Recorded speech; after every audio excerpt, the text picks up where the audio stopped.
আসসালামু আলাইকুম। দেখেন কোথায় আসছি, আমাদের এখানে এখন পেঁপে পাওয়া যাচ্ছে। এই পেঁপে কিন্তু এখান থেকে সাপ্লাই হচ্ছে। দেখেন অলরেডি গাছ পাকা পেঁপে, তাই না? আমি কি এটা পারতে পারি? জি জি শিওর। Okay, thank you. দেখি বিসমিল্লাহির রহমানির রহিম। দেখেন এই যে পেঁপে আপনারা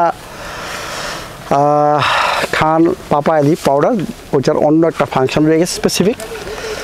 আমি বলি ফলের মধ্যে যেই ফলে সবচেয়ে বেশি এনজাইম থাকবে আপনারা সেই ফলগুলো খাবেন। এর মধ্যে একটা এনজাইম আছে যেটা আপনার ডাইজেশনে হেল্প করে, মানে আপনার হজম শক্তিতে হেল্প করে।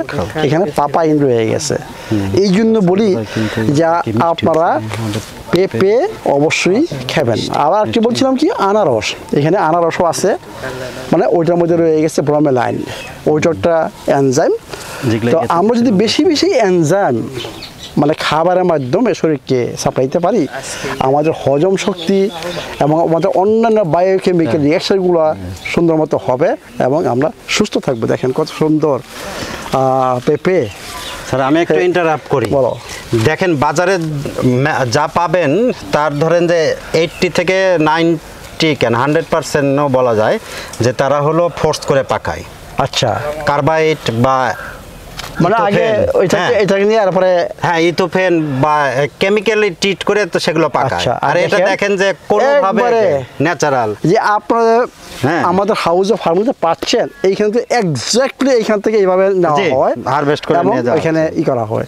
তো এই জন্য বললাম যে ফল আমাদের খেতেই হবে। ফলের মধ্যে রয়ে গেছে আমাদের জীবন। যারা ফল খাবেন এবং নিয়মটা ফলো করে খাবেন, ওরা সবসময় ইয়াং থাকবেন। ডেইলি আপনারা ফল খান, মানে ভ্যারাইটি চেঞ্জ করেন।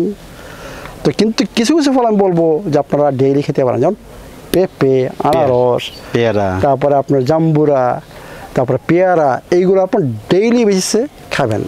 ভালো থাকুন, সুস্থ থাকুন।